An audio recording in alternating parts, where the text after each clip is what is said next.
Everyone welcome back to my class Soham commerce classes. और आज हम पढ़ने जा रहे हैं अकाउंटिंग कॉन्सेप्ट के 11th क्लास के अकाउंट्स के बारे में।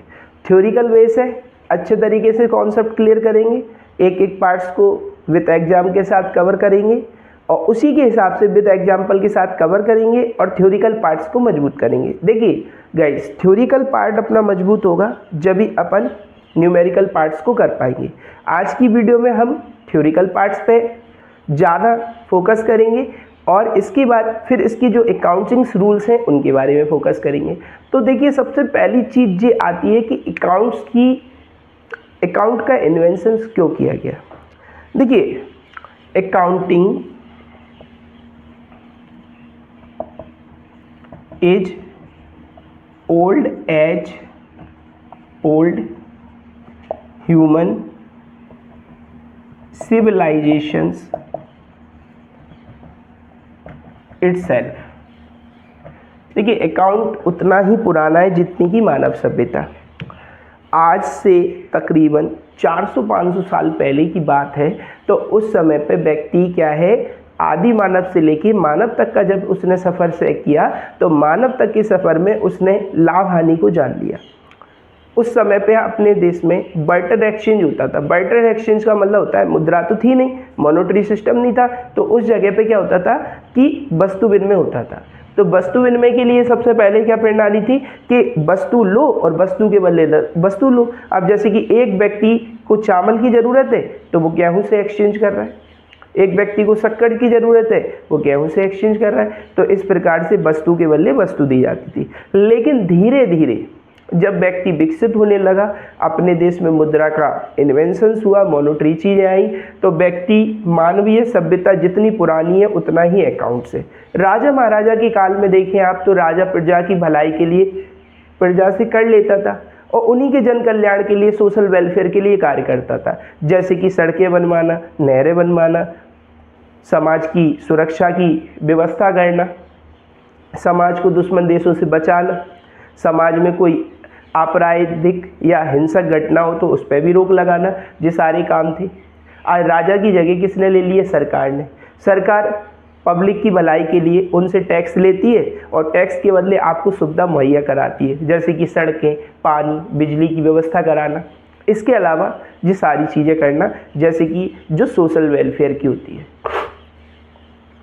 अपने देश में जब डबल एंट्री सिस्टम नहीं आया था तब भी हमारे यहाँ लेन देन किया जाता था, लेकिन उस समय पे सिंगल एंट्री सिस्टम था। क्या था गाइस? सिंगल एंट्री सिस्टम, जो ज़्यादातर महाजन और मुनीम करते थे। इस सिस्टम में एक सबसे बड़ा दोष यह था कि अपने आप में सिंगल एंट्री सिस्टम कंप्लीट नहीं था, क्योंकि इसमें क्या होता था, राम को दिए तो राम के अकाउंट्स में लिख दिए, श्याम से मिले तो हमने लिख दिए। तो इससे कैश के रोटेशंस का पता नहीं चलता था और कैश के रोटेशंस पे कोई इफेक्ट नहीं पड़ता था और इस प्रणाली को आयकर द्वारा मान्य नहीं माना गया। जब ऐसी चीज़ हुई तो अपने देश में अकाउंटिंग कॉन्सेप्ट के बारे में सन 1494 में लूकास पेसियोली ने इटली के वेनिस नगर में अकाउंटिंग कॉन्सेप्ट को जन्म दिया और दोहरा लेखा प्रणाली का इन्वेंशन किया। तो दोहरा लेखा प्रणाली का इन्वेंशंस किया तो इसे डबल एंट्री सिस्टम बोला गया। डबल एंट्री सिस्टम मैंने आपको नाम बता दिया कि 1494 में इटली के वेनिस नगर में लूकास पेसियोली ने अकाउंट को जन्म दिया। तो डबल एंट्री सिस्टम उन्होंने बनाया। डबल एंट्री सिस्टम अपने देश इंडिया में ही नहीं, इंडिया के अलावा जितने भी अपने देश हैं सारी देशों में डबल एंट्री सिस्टम को फॉलो किया गया और इस एंट्री सिस्टम को सबसे बेस्ट माना। अब बात आती है कि डबल एंट्री सिस्टम की आवश्यकता ही क्यों पड़ी हमें। तो सबसे पहली चीज़ देखिए, हर एक व्यापारी ये है जानना चाहता है कि जो मैं व्यापार कर रहा हूँ उसमें मुझे प्रॉफिट हो रहा है या लॉस हो रहा है। इसकी जानकारी के लिए सबसे पहले वो क्या करेगा कि पहले देखेगा कि मेरे कितने ट्रांजेक्शन्स ऐसे हैं जो नगद हैं, और हर ट्रांजेक्शन्स को याद करना ज़रूरी नहीं होता है, क्योंकि एक व्यापारी दिन भर में जाने कितने ट्रांजेक्शन्स कर लेता है, 100 भी हो सकते हैं, 200 भी हो सकते हैं, 300 भी हो सकते हैं। अब इतने ट्रांजेक्शन्स वो याद कैसे रखेगा? तो इन ट्रांजेक्शन्स को याद तो वो रख नहीं सकता, तो उसने दो चीज़ें बनाई। डेली रूटीन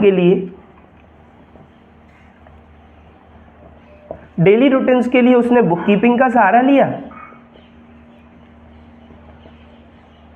और मंथ का काउंटिंग करने के लिए अकाउंटेंसी का सहारा लिया।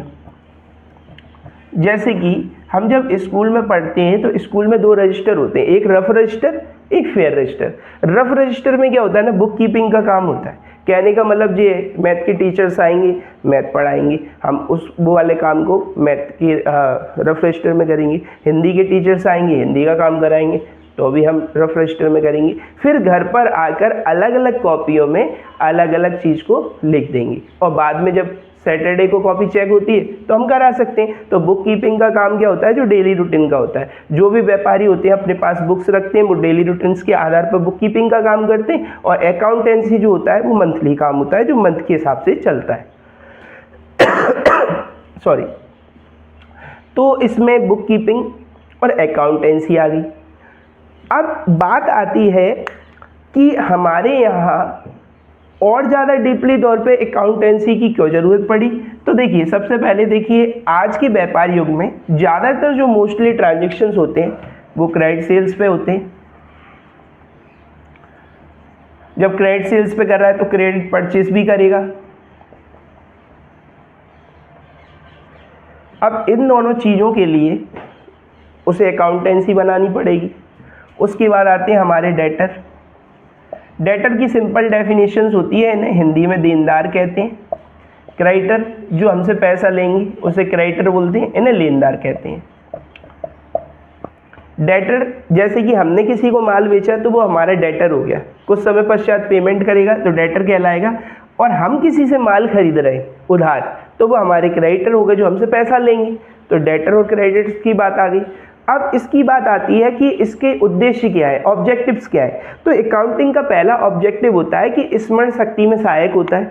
जब भी हमारी मेमोरी जितना काम नहीं करती, अकाउंटेंसी उतना काम करता है। दूसरा, यदि कभी कभी एविडेंस की ज़रूरत पड़े, यदि कोई पेमेंट नहीं कर रहा, तो हम बिल के माध्यम से दिखा सकते हैं कि आपको हमने 14 तारीख के दिन इतने का माल बेचा था और आपको इसका भुगतान करना है।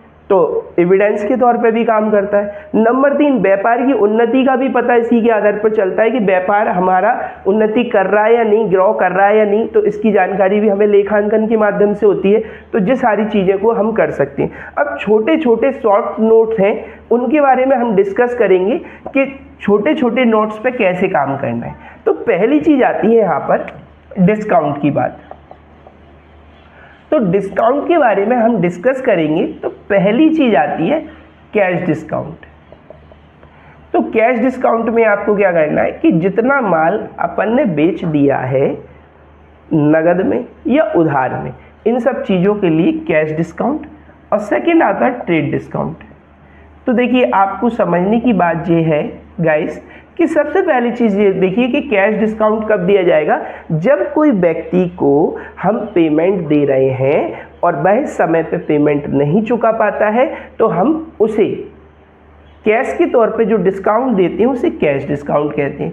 ट्रेड डिस्काउंट कब दिया जाता है, माल की बिक्री बढ़ाने के लिए। आप देखिए, जब भी कभी मेले में जाते हैं तो कई प्रकार के ऑफर्स होते हैं कि अब गाड़ी पर 2000 रुपये कम में मिल रही है, तो ये ट्रेड डिस्काउंट होता है। ट्रेड डिस्काउंट की एंट्री जर्नल एंट्री नहीं की जाती है। ट्रेड डिस्काउंट की एंट्री में अमाउंट में से पैसा जो होता है ना डिस्काउंट का, वो डिडक्ट कर दिया जाता है।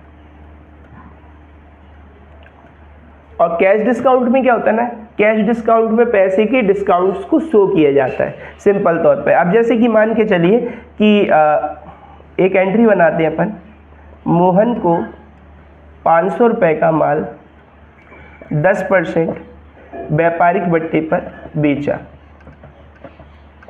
अब देखिए मोहन का नाम आ रहा है तो ये एंट्री उधार है। क्यों?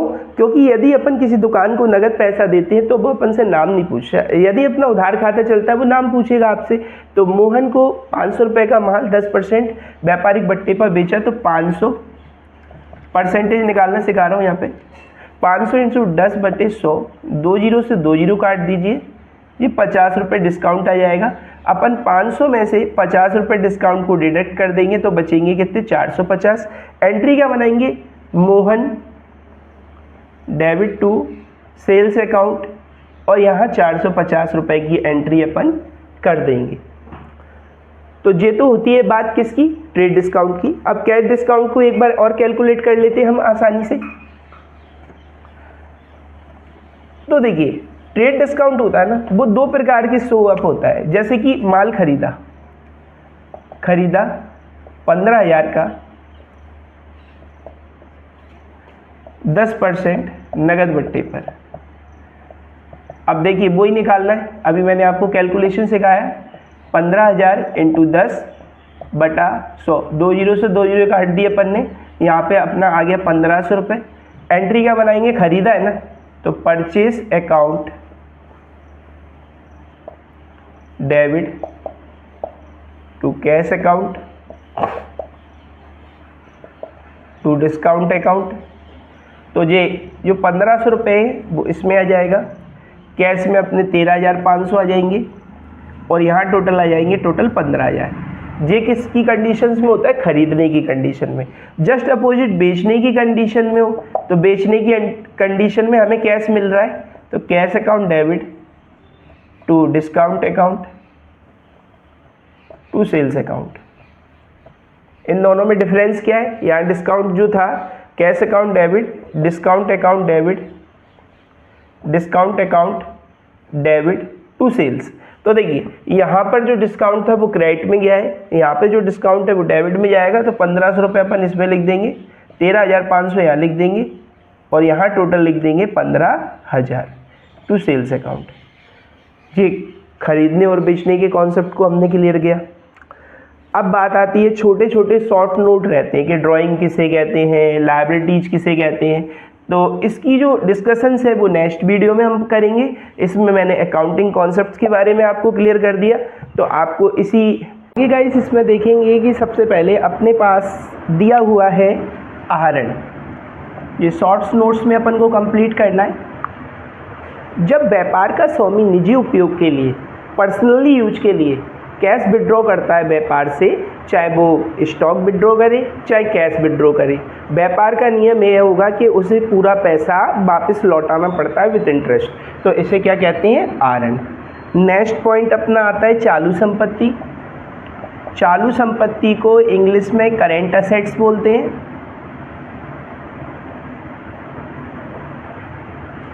ऐसी संपत्ति जो शीघ्र, अतिशीघ्र यानी कि क्विकली तरीके से कैश में कन्वर्ट की जाती हैं, उसे चालू संपत्ति कहते हैं। इसके बाद आता है तरल संपत्ति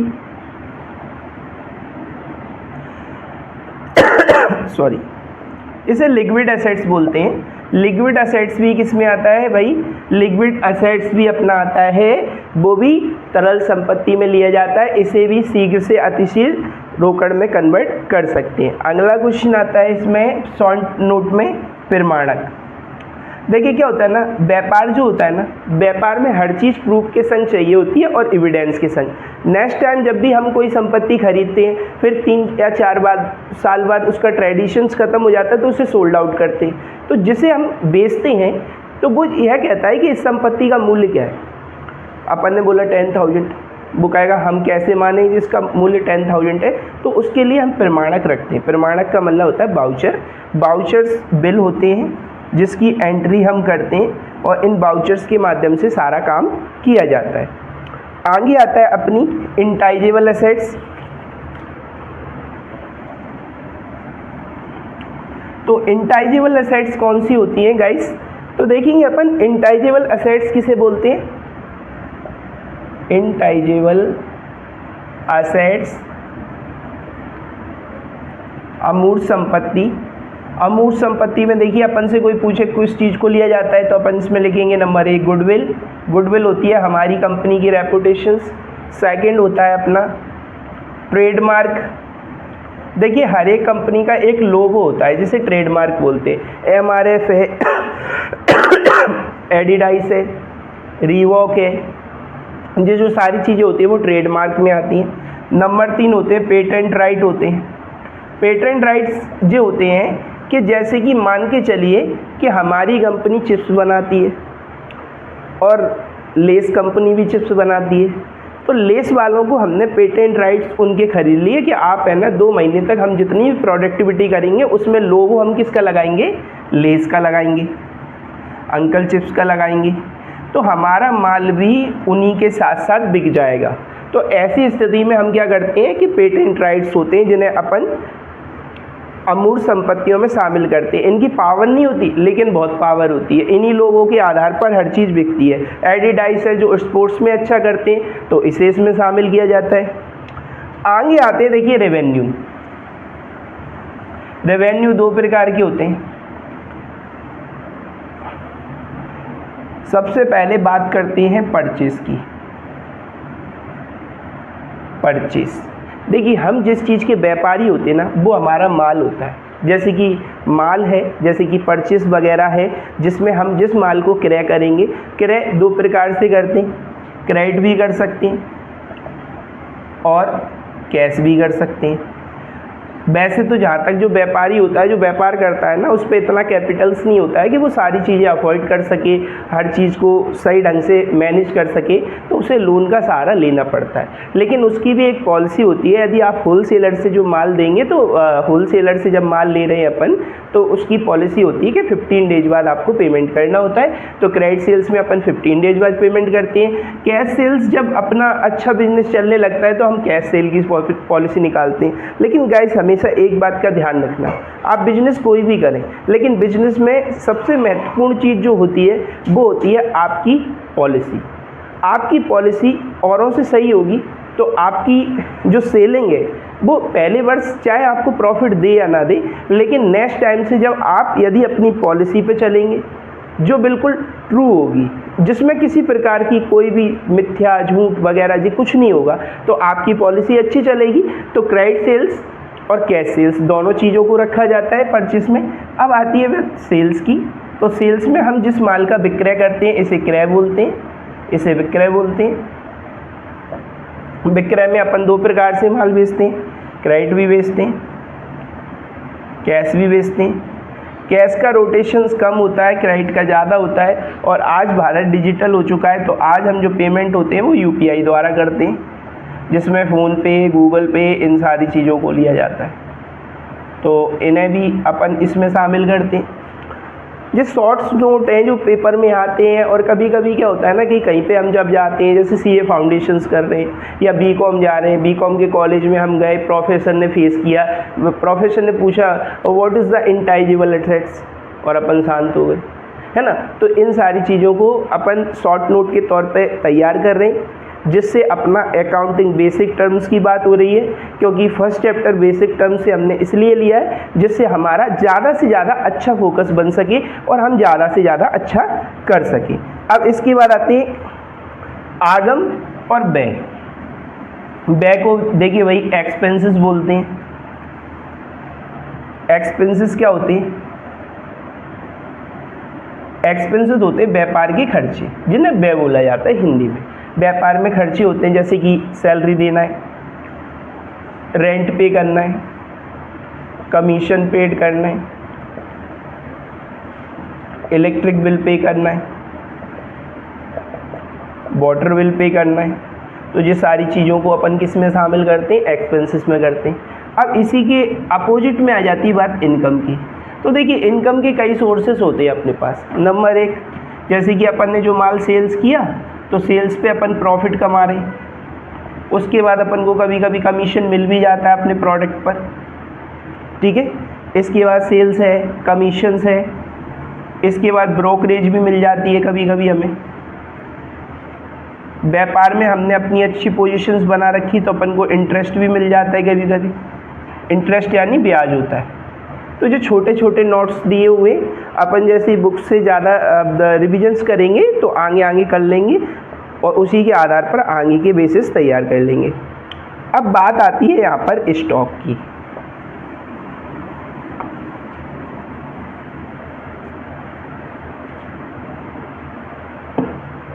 तो देखिए स्टॉक वही होता है अपना दो प्रकार से, एक होता है ओपनिंग स्टॉक, एक होता है अपना क्लोजिंग स्टॉक। ओपनिंग स्टॉक में हम किसे लिखते हैं, तो देखिए हमारे इंडिया में 12 मंथ की अवधि होती है जो 1 जनवरी से स्टार्ट होती है और 31 दिसंबर को हम अपना न्यू ईयर, 1 जनवरी को अपना न्यू ईयर मनाते हैं और 31 को अपन उसे विदाई देते हैं।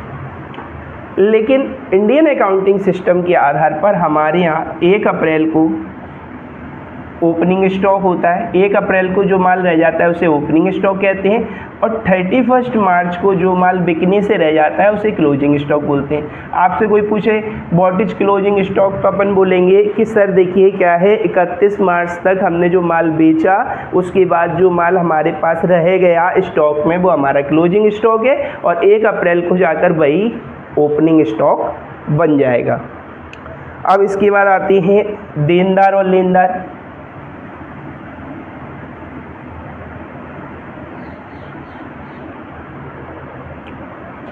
तो देनदार वही होते हैं अपने डेटर।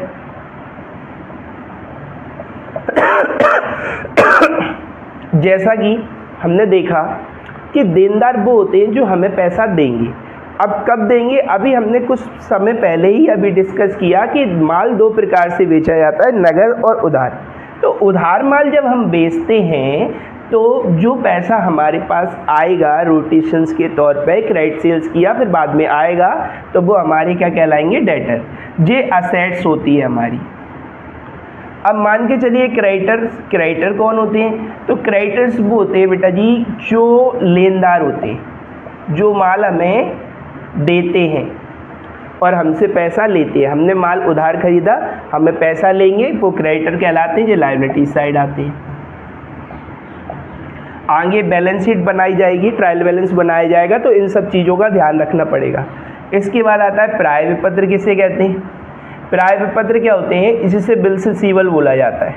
बिल्स रिसीवल क्या काम करते हैं, बिल्स रिसीवल वो होते हैं जो अपन जब एक व्यक्ति को माल बेचते हैं ना उधार, तो एक बिल दे देते हैं जिसमें अपन 7 दिन बाद पेमेंट लें, 8 दिन बाद लें, हमारी टर्म्स ऑफ कंडीशंस पे डिपेंड करता है कि हम कैसे पेमेंट लेना चाहते हैं। तो बिल्स रिसीवल जो होते हैं ना वो हमारे कौन होते हैं, डेटर्स होते हैं एक तरह से। और बिल्स पेबल कौन होते हैं, जो क्रेडिटर होते हैं जो हमसे पैसा लेते हैं। यदि बैलेंस शीट में कभी पूछा जाए बिल्स रिसीवल किस साइड आएगा तो आप बोलेंगे असेट्स। यदि पेबल पूछा जाए तो आप बोलेंगे लायबिलिटीज।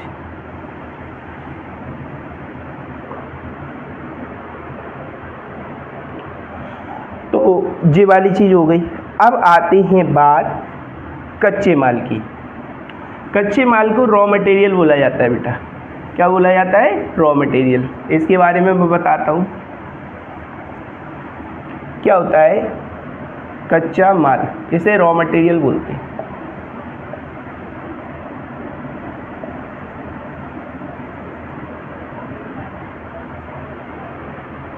रॉ मटेरियल वो होता है जो माल कच्चा है उसे पक्के में कन्वर्ट करना है। जैसे कि गन्ना है, गन्ने को शक्कर में कन्वर्ट कर दिया, गुड़ में कन्वर्ट कर दिया, या शक्कर अकेली है तो उससे मिठाई वगैरह बनानी है कंपनी में, हल्दीराम वगैरह जी सारे प्रोडक्ट देखते हैं। एक तरफ बेसन होगा, एक तरफ शक्कर होगी, जी सारी चीज़ों के जो मिश्रण को बना के फिर उन्होंने मिठाई तैयार कर दी जो अपन बर्फ़ी वगैरह के तौर पे खाते हैं। तो रॉ मटेरियल कौन सा होता है, जो कच्चा माल है, जो अपने आप में एक वैल्यू तो रखता है लेकिन अपने आप ही उसे खा के हमें कोई टेस्ट नहीं मिलता। बेसन सामने रख दो तो क्या बर्फ़ी समझ के खाएंगे अपन, शुगर सामने रख दो तो क्या शक्कर तो समझ के खा सकते लेकिन मिठाई समझ के नहीं खा सकते उसे। तो कच्चे माल को इसमें शामिल करते हैं। देखिए इसी के साथ हमने इस चैप्टर पे बहुत डिस्कस किया। नेक्स्ट चैप्टर पे इससे भी ज़्यादा अच्छा डिस्कस करेंगे और इस वीडियो को बहुत अच्छे तरीके से करेंगे। कमेंट सेक्शंस में जाके इस वीडियो में जो भी चीज़ आपको अच्छी लगी हो तो कमेंट करके ज़रूर बताएं। कोई चीज़ में कमी हो तो उसे भी कमेंट करके ज़रूर बताएं। So please